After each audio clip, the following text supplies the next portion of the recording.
전편에 이어 레슬매니아 11 전반부 하이라이트는 스모킹 건지 대 오웬 하트, 요코즈나의 WWF 태그팀 매치였다. 오웬은 원래 이보다 앞선 1월에 PPV 로얄 럼블에서 태그팀 챔피언에 오를 예정이었지만 취소된 적이 있었다. 당시 계획은 오웬이 파트너인 짐 네이드 하트와 챔피언이 된다는 것이었지만 짐 네이드 하트가 몇 번의 방송 녹화 무단 불참으로 인해 해고되었다. 그 후 오웬은 요코즈나를 새로운 파트너로 삼아 이날 드디어 WWF 태그팀 챔피언에 등극했다. 이 태그팀 챔피언 벨트는 오랫동안 활약해왔던 오웬이 WWF에서 처음으로 획득한 챔피언 벨트였다. 사실 요코즈나가 오웬의 파트너로 결정되기 전 WWF는 ECW에서 활약하고 있던 한 젊은 선수를 데려오려고 했었는데 그가 바로 일본의 와일드 페가수스이자 긴 말렌코와 팀을 이뤄 ECW 태그팀 챔피언에 등극했던 크리스 베너였다. 당시 WWF는 얇아진 선수층으로 몹시 곤란을 겪고 있었는데 크리스 베너는 하트 가문의 훈련도장인 던전 그리고 캐나다의 스탬피드 레슬링과도 밀접한 관계가 있었다. 따라서 오웬의 미스터리 파트너로 등장하기에 안성맞춤이었다. 결과적으로 크리스 베너의 레슬매니아 11 등장은 실현되지 않았지만 베너를 줄곧 눈여겨보던 WWF는 1995년 6월 그를 몇 차례 TV 녹화 다크매치에 출연시켜 밥 할리, 아담밤, 오웬 하트와 대결시키며 링 퀘스트를 가졌다. 하지만 계약 체결로 이어지지는 못했고 크리스 베너는 그 후 WCW와 계약을 체결했다. 80년대 말 기존의 전문 태그팀과 빈스 맥맨표 자체 제작 태그팀들로 막강한 전문 태그팀 라인업을 자랑했던 WWF. 그러나 90년대 초중반부터 태그팀 벨트는 전문 태그팀이 아닌 메이저 타이틀에서 잠시 떨어져 있어야 할 선수들을 조합하여 팀을 만들고 그들에게 태그팀 벨트를 줌으로써 그들에 대한 관심은 계속 이어지게 만드는 수단으로 사용되기 시작했다. 실제로 95년 당시 전문 태그팀이 아닌 숀 마이클과 디젤이 보유하다가 포기한 WWF 태그팀 챔피언을 새로 결정하기 위해 펼쳐진 토너먼트를 살펴보면 전체 8개 팀 중 전문 태그팀이라고 할 수 있는 팀은 맨 오너 미션, 헤드 슈링커스, 헤블리 바디스, 부시 웨커스, 웰던 이렇게 5팀이었으며 이들 중에 우승팀이 나오지도 못했다. 과거 라커스, 데몰리션, 하트 파운데이션 등 전문 태그팀이 폭발적인 인기를 얻었던 시기와 비교하면 메인 밸류에서 상대가 되질 못한다는 것을 알 수 있다. 한편 이날 요코즈나와 오웬 하트의 세컨드에는 미스터 후지와 짐 코넷 이렇게 2명의 악당 매니저가 세컨드에 섰다. 이것은 챔피언 팀인 스모킹 건즈가 선역이고 도전자 팀인 오웬과 요코즈나가 악역이라는 배경을 관객들이 한눈에 알기 쉽게 전달하기 위한 일종의 의도된 연출이었다. 빈스는 유명 게스트가 참가하는 레슬매니아 특성상 평소 WWF를 보지 않는 시청자들이 많을 것으로 보고 그들이 쉽게 이해하고 받아들일 수 있도록 세세하게 신경 썼다. 그러나 악역팀인 오웬과 요코즈나가 선역팀인 스모킹 건즈를 꺾고 WWF 월드 태그팀 챔피언에 올랐지만 그들이 이 시합에서 야유다운 야유를 받은 것은 아니었다. 후건이 떠난 뒤에 WWF 뉴제너레이션 노선에서는 어쩐지 악역에게 관객들의 성원이 집중되고 선역에게 야유가 쏟아지는 역전현상이 일어나고 있었다.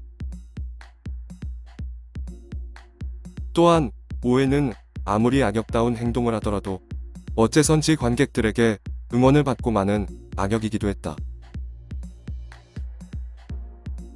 한편 레슬매니아 11이 열리기 전 WWF 내부에서는 로렌스 테일러와 뱀뱀 비길로의 싱글 매치와 디젤과 숀 마이클스의 WWF 월드 챔피언십 매치 중 어느 쪽을 레슬매니아 11의 메인 이벤트에 올릴 것인가 하는 문제로 열띤 논의가 펼쳐졌었다. 북미, 일본의 복수의 전문가들에 의하면 최종 결정권을 가진 빈스는 디젤과 숀의 타이틀 매치에 어쩐지 모를 불안감을 가지고 있었다고 한다. 빈스 맥맨은 WWF 월드 챔피언십 매치를 제6시합에 배치했다. 세미파이널로도 더블 메인 이벤트로도 볼 수 있는 포지션이었다. 디젤과 숀의 WWF 월드 챔피언십 매치는 이 시점에서의 WWF 탑2의 대결이라고 봐도 무방했다. 기본적인 포지셔닝은 어디까지나 챔피언인 디젤이 선역, 도전자의 숀이 악역이었지만 시합 개시 공이 울리자 관객들의 응원은 예상대로라면 예상대로겠지만 거의 50대 50으로 나뉘었다. 1월 22일 PPV 로얄럼블의 로얄럼블 매치에서 우승하고 레슬매니아 11 메인 이벤트 출전권을 획득한 숀 마이클스는 별다른 인위적인 스토리 전환 없이 자연스럽게 선역 전환이 이루어지고 있었다. 아마 이 흐름은 빈스가 예상했던 전개는 아니었을 것이다. 결국 파트너 디젤과 분열을 연기한 숀 마이클스에게는 새로운 보디가드로서 대형 악역인 사이코 시드가 캐스팅되었다. 시드의 역할은 링 아래에서 끊임없이 경기를 방해하는 것으로 관객에 의해 선역이나 다름없는 응원을 받는 숀 마이클스를 악역으로 붙잡아두기 위한 일종의 장치였다. 1월 로얄럼블이 끝나고 본격적인 레슬매니아 11 시즌에 돌입했던 2월과 3월 두 달간의 스토리라인은 숀을 중심으로 움직였다. 그 사이 미국 전역을 도는 하우스쇼 투어에서는 디젤이나 브렛 하트보다 이미 숀 마이클스에 대한 응원이 더 몰렸다. 레슬매니아 11 타이틀 매치가 시작되기 전 숀 마이클스와 디젤은 백스테이지에서 훗날의 트리플 H, 폴 레베스크와 역사적인 첫 만남을 가졌다. 당시 트리플 H는 WCW와 계약이 종료되고 경쟁단체로 이적할 수 없는 비경쟁 기간 마무리에 들어가고 있었다.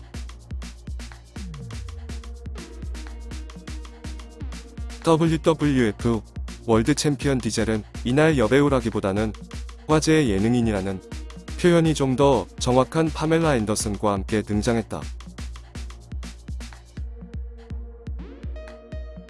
원래 파멜라 앤더슨은 숀 마이클스와 함께 등장하곤 했었는데 파멜라 앤더슨의 남편 토미리와 숀 마이클스가 백스테이지에서 다툼을 벌이면서 둘 사이를 떼어놓아야 했기에 이날 숀은 MTV의 인기 VJ 제니 메카시와 팔짱을 끼고 등장했다. 경기 초반 디젤이 압도적인 힘을 바탕으로 엄청난 높이의 백바디 드롭 후 숀을 장외로 던져버리며 주도권을 잡는가 싶었지만 곧바로 숀도 반격에 나서며 장외의 디젤에게 플라잉 크로바디를 적중, 쓰러져 있는 디젤을 향해 다시 한번 몸을 날렸다. 카운트2의 니어폴이 이어지는 가운데 경기 시간 16분이 경과한 시점에서 숀의 스위친 뮤직이 디젤의 턱을 강타했지만 잠회에 떨어져 있던 심판이 뒤늦게 카운트를 세면서 디젤이 카운트2에서 킥아웃 해냈다. 숀의 스위친 뮤직을 디젤이 카운트2에서 벗어나는 장면은 빈스 맥맨이 반드시 집어넣으라고 지시한 내용이었다. 지시를 받은 숀과 디젤은 이 장면을 정말로 넣을 것인지 논쟁을 벌였는데, 디젤은 이미 당시 팬들의 반응이 자신보다 숀 마이클스에게 더 몰리는 것을 알고 있었기에 자신이 숀의 스위친 뮤직을 킥아웃하게 되면 야유를 받을 것이 뻔하니까 이 장면을 넣지 말자고 숀 마이클스에게 이야기했다. 그러나 빈스와 숀은 이 장면이 반드시 필요하다며 넣어야 한다고 주장했는데, 실제로 디젤이 카운트 2에서 벗어나자 관객들은 디젤에게 야유했다.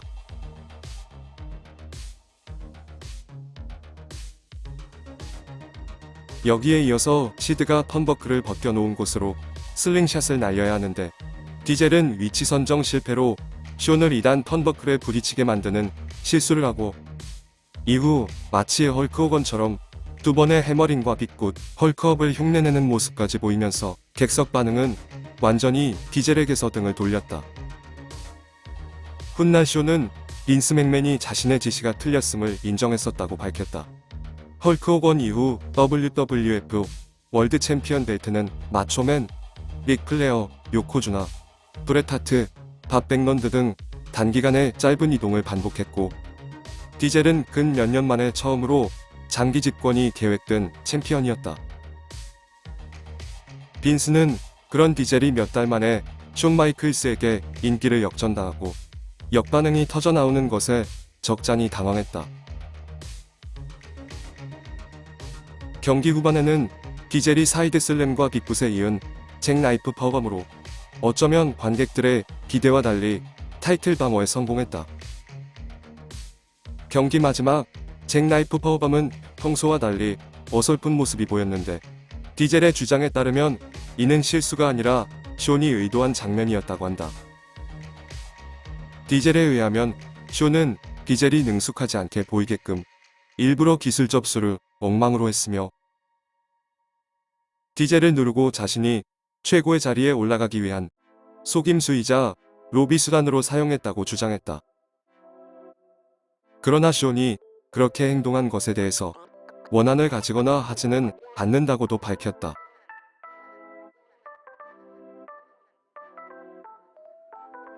시합 종료 후 디젤은 다시 한번 파멜라 앤더슨과 제니 메카시를 링으로 불러 커튼콜을 연출했다. 5개월 전인 11월 WWF 월드 챔피언 벨트 획득 때부터 줄곧 길러온 디젤의 머리는 딱 좋은 길이가 되어 있었다. 승자 디젤도 패자 숀 마이클스도 사실상 선역으로서 링을 내려왔다. 실험 부스에서 중계를 맡고 있던 빈스는 마이크에 대고 디젤을 향해 더 뉴 제너레이션 리더라고 소리쳤다. 한편 1994년 9월 영국 투어에서 언더테이커와의 싱글 매치를 끝으로 잠시 WWF를 떠나 있다가 로얄 럼블 95 마지막 30번으로 복귀했던 크러쉬는 레슬매니아 11에서 언더테이커와의 대결이 예정되어 있었지만 긴급 해고당하고 마는데